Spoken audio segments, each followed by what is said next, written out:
Good afternoon, everyone. Now, I'm sure all of you have noticed online that a lot of people are talking about why are these people allowed to be in this canopy? Why isn't this marked off and taped off as a crime scene? And why is this guy in the white shirt taking the most very important camera down? What you think is the most very important camera there? Why is he taking it down? Well, here's why. Because it's not a crime scene. A crime didn't take place here, and that's not a camera. Now, before I tell you what it is, I want you to get a real good look at it as he's taking it down. Anybody figure out what it is yet? Okay, here's what it is. It's called a hologram projector. And if you don't believe me, you can go look them up online. And they're not cheap. They're not cheap. Usually 20 to 60, 70, $80,000 for these things. And they come in different varieties. Now, Hollywood calls them hologram stage projectors. Now, you see how Charlie's little tent there is a perfect square? And as you can tell, it's 10 foot squared, 10 foot all the way around on each square, and it's about 9 foot tall. That's because it has to be for the projection to work. Now, let's explain. For smaller spaces, the projectors can be configured with mirrors to elongate the projection path and maintain picture integrity. Eyeliner displays ideally require a minimum footprint of 10 feet square and a height of 9 feet to show full-size human figures. What you are seeing is a reflected image which is so true and realistic to the original, it has become known as a virtual image. Many people perceive what they are seeing now as a 3D hologram. In fact, it is a 21st century take on a mid-19th century visual effect known as Pepper's Ghost, showing now on the relay screens. Thanks in part to the amazing optical properties of the eyeliner foil, combined with the light and picture output of Christie Digital high-definition projectors, the image has depth and opacity that actually supersedes the scale and definition of traditional 3D hologram. Like I said before, 10 foot squared, 9 foot tall. This canopy was made this size for a purpose because it is a hologram stage projection that you guys were watching. These performers are holograms. Every series, we take one step closer to achieving all of the sci-fi dreams. It's pretty cool. You'll never have to miss a gig again. The gig can come to you. We traveled to Paris to meet Ian O'Connell, director of the company that put this show on. I recall we were being asked to produce a show from London to Florida where the interaction between the musicians and the audience would be as natural as two people being in the same room. And for all of us, it was an experience that we'll never forget. So how do they beam this band in live?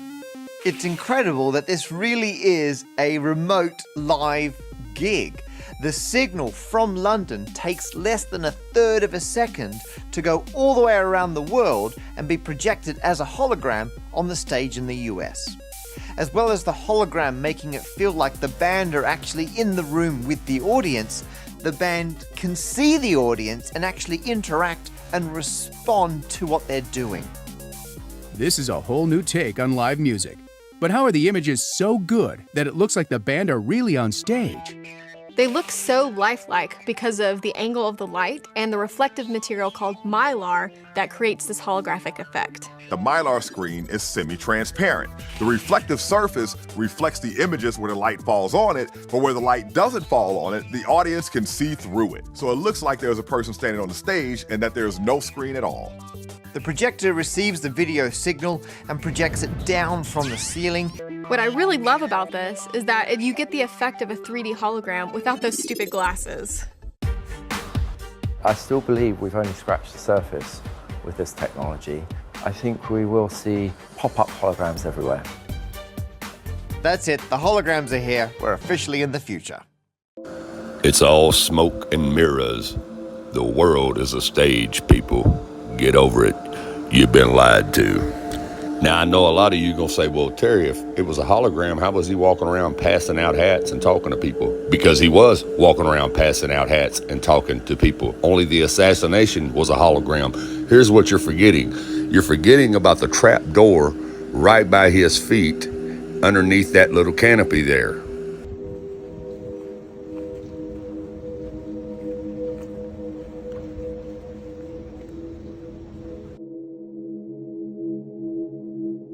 This is the place he got shot.